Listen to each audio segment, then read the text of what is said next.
Aleluias. O presente de Jesus saiu do coração dele, foi a cruz.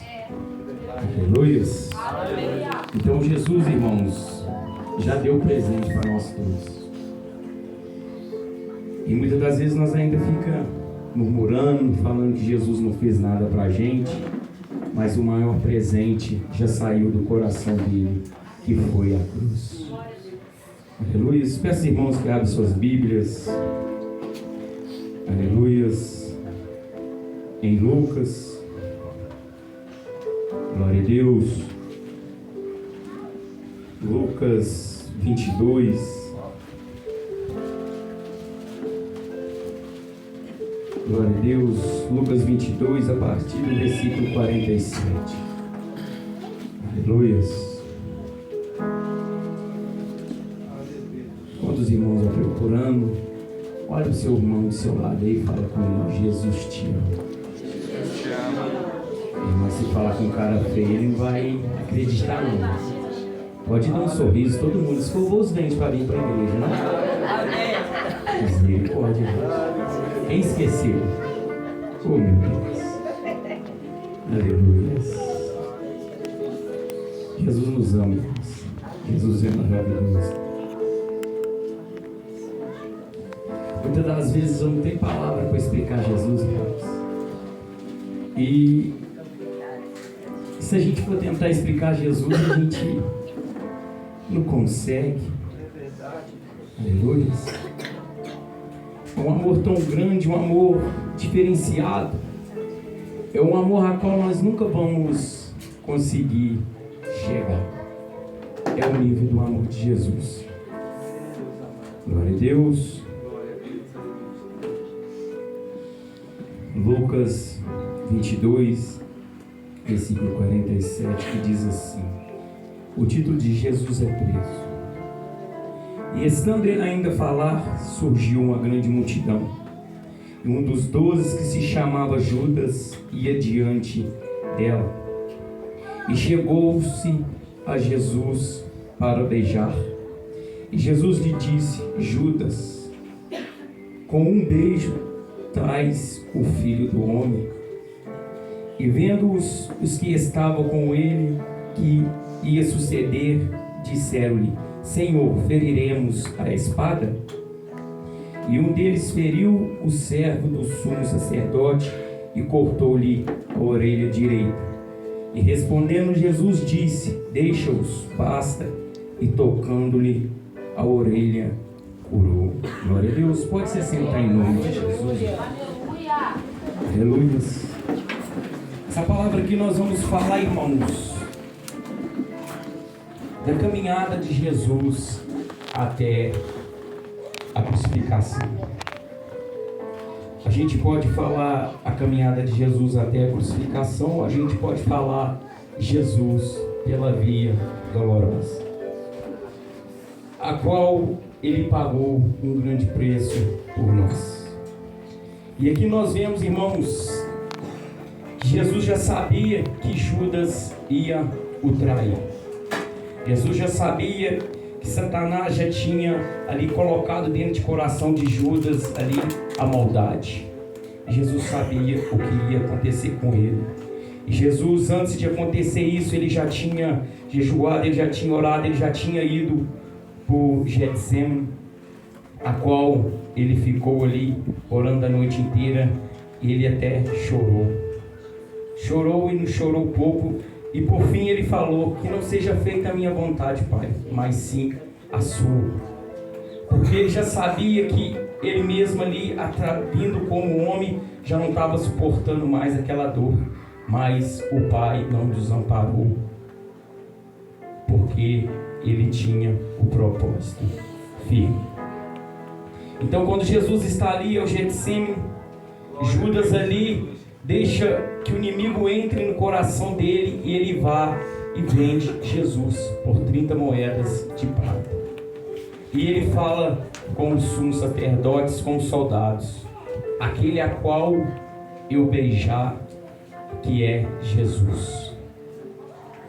Olha para você ver, se ele fosse chegar a apontar Jesus no meio dos discípulos, eles não iam conhecer Jesus. Porque Jesus era tão humilde, irmãos, a ponto de andar como os discípulos. Ninguém ia conseguir diferenciar Jesus no meio dos discípulos. Então ele vestia como os discípulos, ele andava como os discípulos. Mas tinha algo sempre diferente dele, né, irmãos? Mas para eles reconhecer Jesus, Judas tinha que o beijar. E o que Judas fez? Chegando perto dele, o beijou. E em Mateus fala que quando Judas chega perto dele e o beija, Jesus o chama: o que tu queres, meu amigo? Jesus ainda chama Judas de amigo. Olha para você ver como é que é o coração de Jesus, irmãos. Era um coração quebrantado, um coração firme, um coração a qual não se deixou se corromper pela traição. E muitas das vezes nós corrompemos nosso coração com apenas uma palavra maldita de um irmão, ou apenas um disse-me-disse de outro, e nós deixamos nosso coração ser contaminado.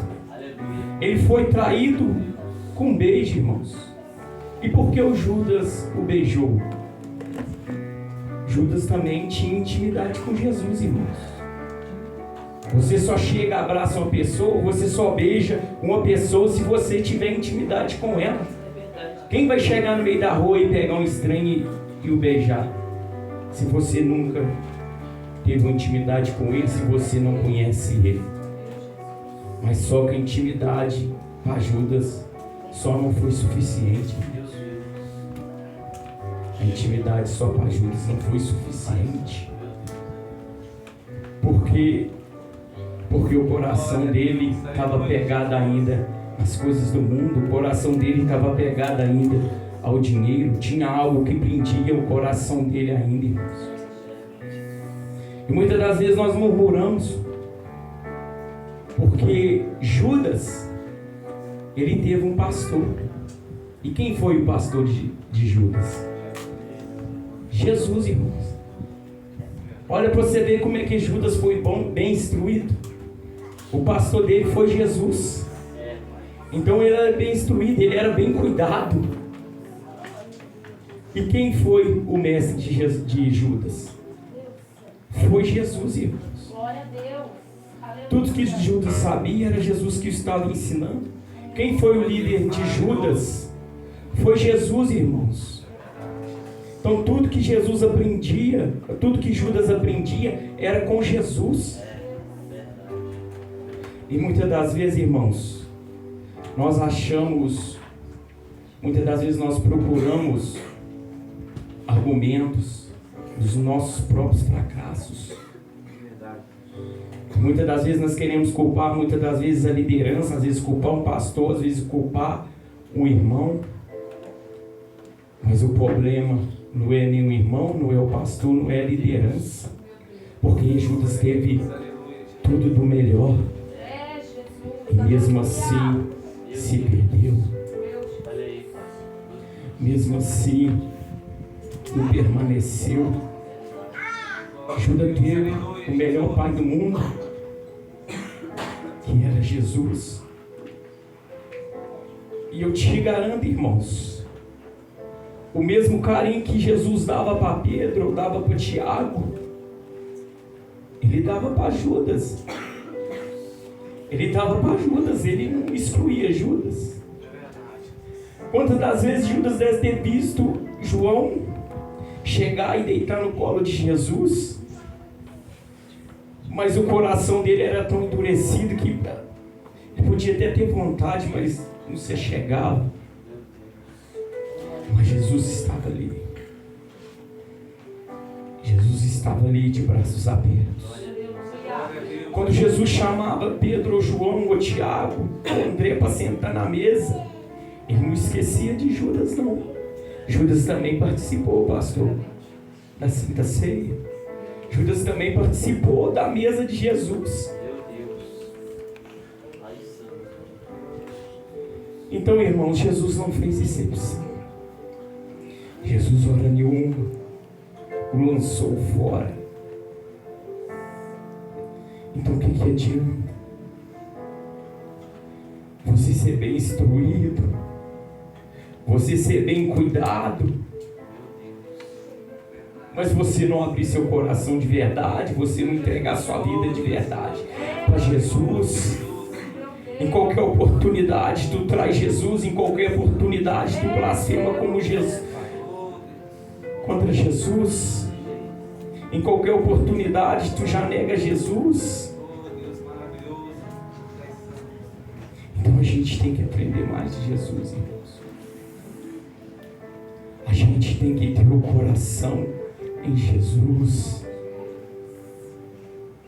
E aqui nós podemos ver que agora que Judas o trai, o sumo sacerdote daquela época, os soldados o lançam a mão em Jesus e o leva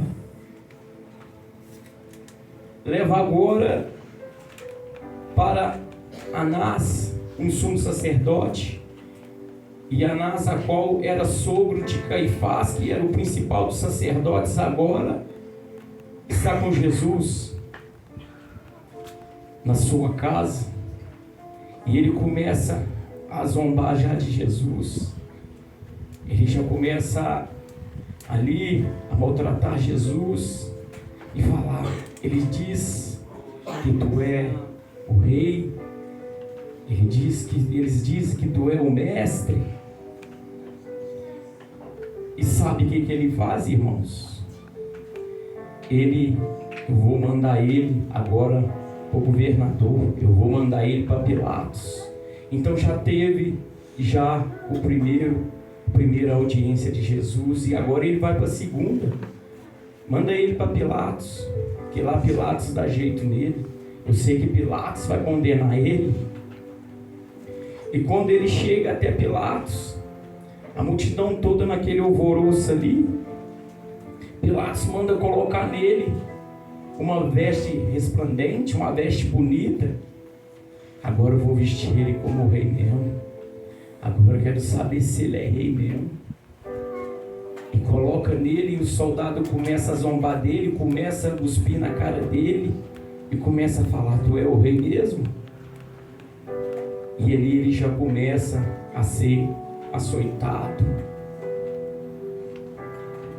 E Pilatos ali estava com problemas com Herodes. O que ele faz? Eu vou enviar ele para Herodes, que é o rei da Judéia. Então ele já vai para a segunda, para a terceira audiência. E chega lá, Herodes não veja condenação nenhuma. Mas Herodes ficou feliz de receber Jesus, irmãos. Porque Herodes queria saber da própria boca de Jesus, que ele curava, que ele transformava, que ele libertava. E ele chega e começa a perguntar a Jesus, e Jesus fica calado. Ele fica mudo.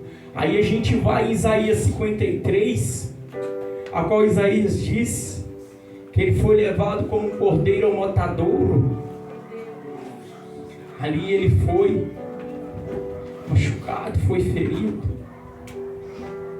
E sequer abriu a boca, sequer bateu de frente com alguém, sequer brigou com alguém, sequer levantou a mão para alguém, irmãos. E ele permaneceu calado. E o que Herodes fala? Não vejo condenação nenhuma nele. E a multidão e o povo fala: não crucifico. Não, ele blasfemou. Ele falou que é o Filho de Deus. Ele tem sim que ser condenado. Agora Herodes manda ele de volta para Pilatos. E Pilatos fala: não, eu não vou condenar ele não. E ali, irmãos, já era numa sexta-feira, a qual aproximava a festa, a qual nós fala a festa do pão asmo, que é o pão sem fermento. E nós falamos que é a Páscoa. E ele tinha que ser sacrificado alguém. Alguém tinha que pagar o preço, irmãos. E aquela crucificação ali, aquele açoites ali, dava graça para o povo gostava, eles gostavam de ver. E agora havia sobre Pilatos 2 homens, Jesus e Barrabás, presos juntos. E Herodes fala: não, eu vou levar Barrabás junto com Jesus, e eles vão escolher Jesus para soltar. Mas ele estava enganado.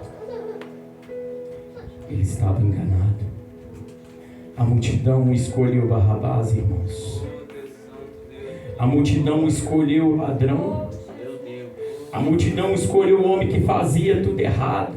E eles gritavam naquele maior alvoroço: solta Barrabás e crucifica Jesus.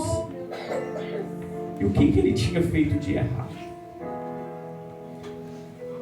O que ele tinha feito de mal? E naquela pressão toda, ali Pilatos então manda soltar Barrabás e leva Jesus à condenação de cruz. Leva Jesus, irmãos, para levar os teus pecados, para levar os meus pecados. E agora nós deparamos com um homem para carregar a cruz. Se a gente for ver, nem estatura Jesus tinha. Naquela época, se a gente for pesquisar, olhar, Jesus, pelas estaturas daquela época, Jesus tinha mais ou menos 1,60 m. Menor do que eu, um pouco maior que o Carlos, assim, se for um pouquinho, ou do tamanho do Tiago, para você ver. Então, o físico que ele tinha para carregar a cruz, irmãos. Que físico que ele tinha. E nesse dia, irmãos, ia ter 3 crucificações. Mas as outras 2 cruzes já estavam lá no monte aguardando. Mas a de Jesus não. A de Jesus tinha que ser carregada. A de Jesus tinha um preço, irmãos. Era preço de sangue. Então agora Jesus é condenado. Tudo começou, para te lembrar, foi com um beijo. Cuidado, irmãos. Cuidado. Então agora Jesus é pego, é açoitado. E agora ele começa a ser chicoteado, irmãos. E só podia dar 40 chicotadas. Ele só podia tomar 40 chicotadas, irmãos. Mas não era um chicote qualquer, não. O chicote ali era um chicote a qual tinha 12 pontas, irmãos. E em cada ponta desse chicote havia um chumbo. Quando não era chumbo, era um pedaço de osso. Às vezes de ovelha, ou às vezes de boi. Então, cada puxada daquele chicote era 12 pontas que descia sobre as costas dele. E ali as costas dele ia sendo rasgadas, irmãos. Como a gente rasga muitas das vezes ali uma carne, como muitas das vezes a gente vai cortar um bife. E o sangue espirrava sobre as vestes dele, chicoteava as pernas, chicoteava as costas. E para não bastar, eles queriam ver ele como rei. E você acha que eles colocaram nele uma tiara bonitinha? Ou colocou nele uma coroa de ouro? Não. Foi cravado nele uma coroa de espinho, a qual furava a sobrancelha dele, a qual a testa dele foi toda perfurada, a cabeça dele foi perfurada. E ele, irmãos, ele calado, e ele pensando em você aqui, e ele pensando em você aqui.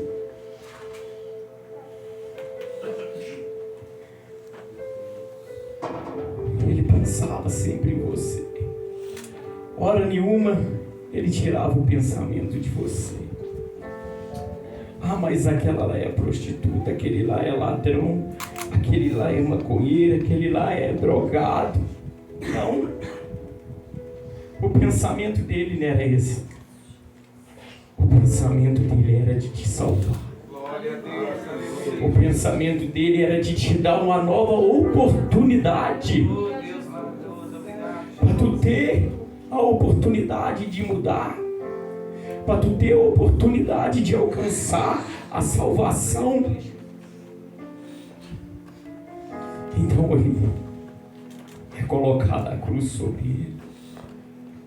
E quem leva a cruz sobre ele? O homem que na Bíblia diz que é chamado Sirineu, a qual pega a cruz e coloca sobre o ombro de Jesus. É interessante, né, irmãos? Tem que ser um homem para colocar a cruz em Jesus. É ele falando aí, Jesus, estou te dando a tua cruz, então leva os meus pecados. E Jesus o recebe. Quando Sirineu entrega a cruz ele já todo ferido, todo chicoteado, sangrando, ele coloca nas costas e começa a caminhar.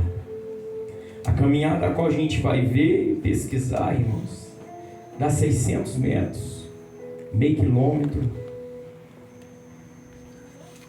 e 100 metros. Se a gente pensar, não é pouquinho. Eu achei que Jesus caminhou uns 30 quilômetros com a cruz. Não foi longa não, irmãos, mas foi dolorosa. Foi sofrido, foi machucado. E ele, cada escorregão que ele dava, ou cada vez que ele caía de joelho com a cruz, ele não era levantado não, irmãos, pelas mãos não.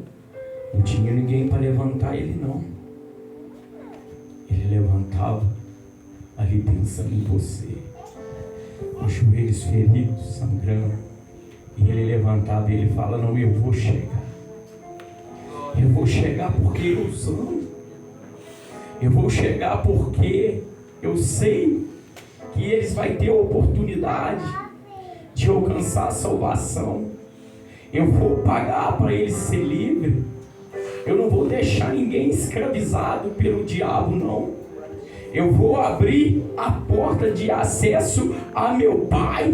Que todo mundo a partir de hoje vai ter direito de se achegar ao céu. Todo mundo a partir de hoje vai ter direito de ser salvo.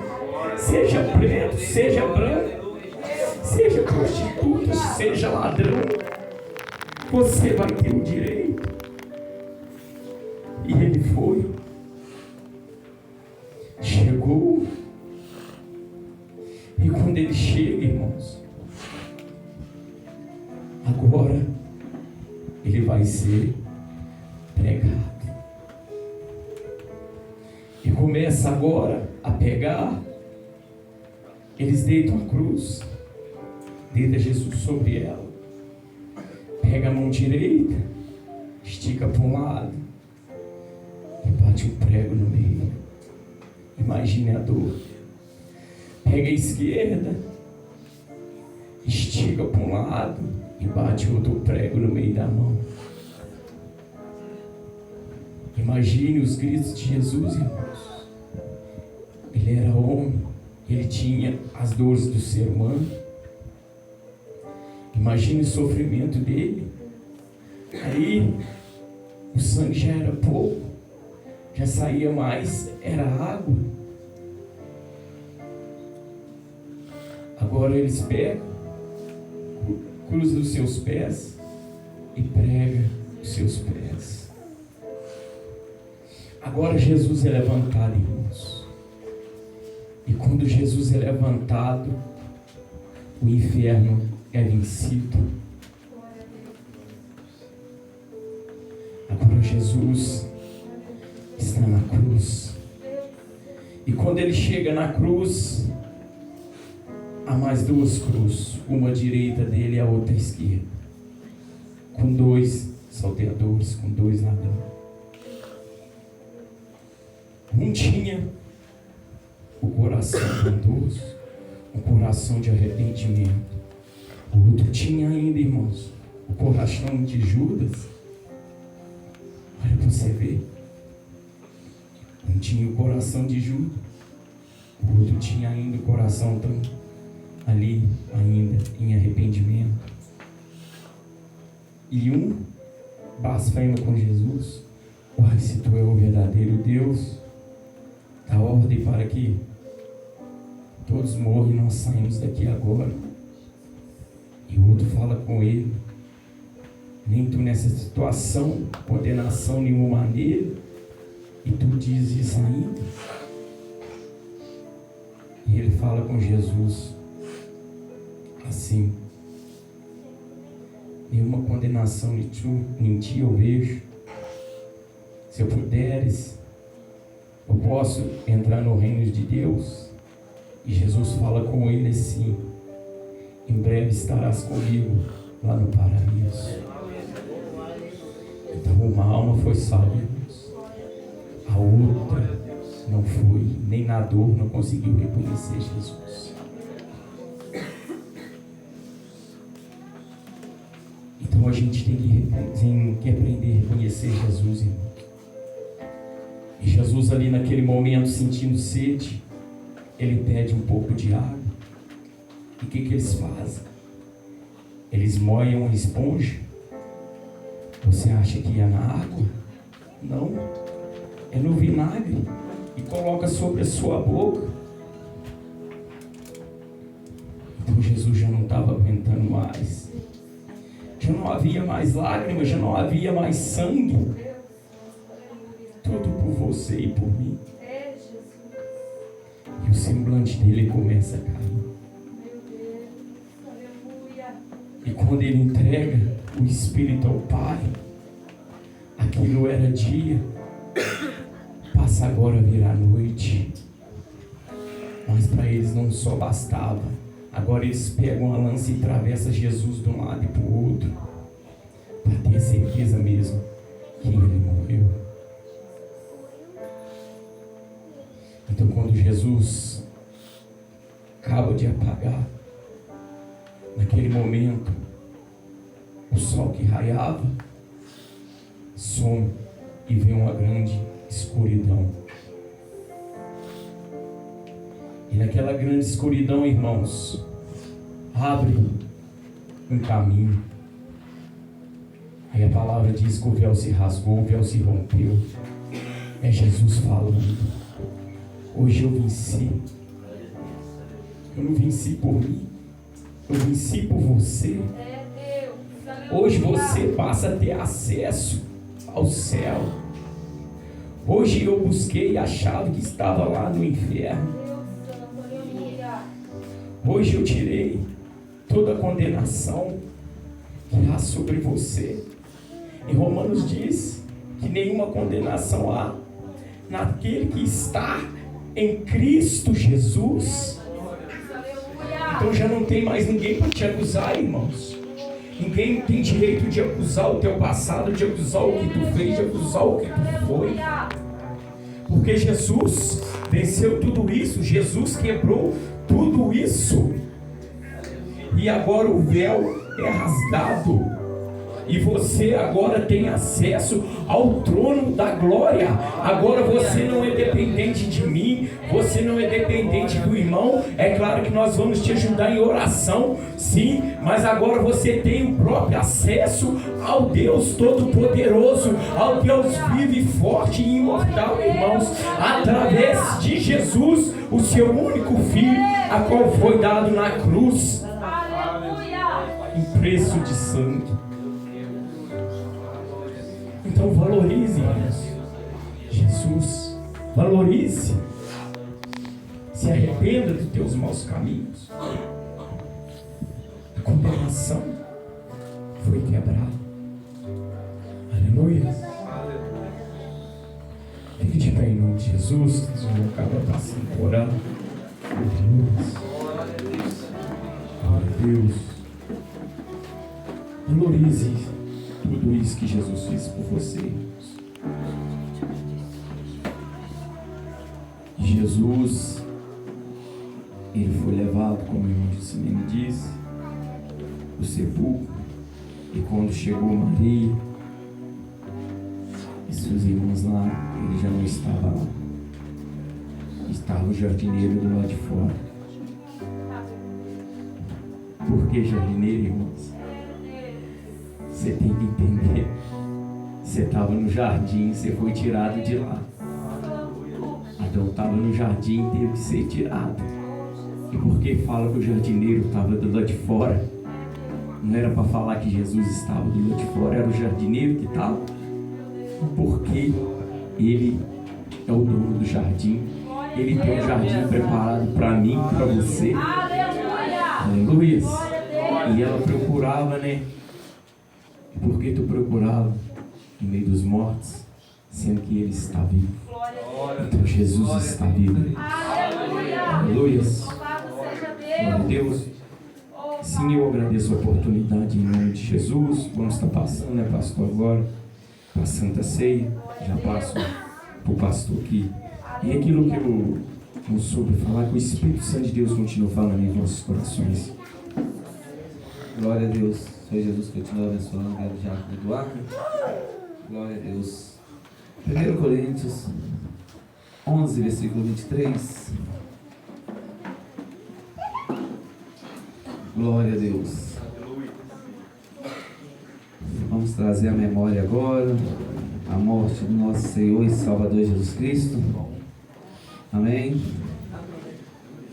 Diz assim, 1 Coríntios 11, 23, que diz assim: porque eu recebi do Senhor, que também vos ensinei, que o Senhor Jesus, na noite em que foi traído, tomou o pão, e tendo dado graças, o partiu e disse: tomai e comei, isto é o meu corpo, que é partido por vós. Fazei isto em memória de mim. Semelhantemente, também depois de cear, tomou o cálice, dizendo: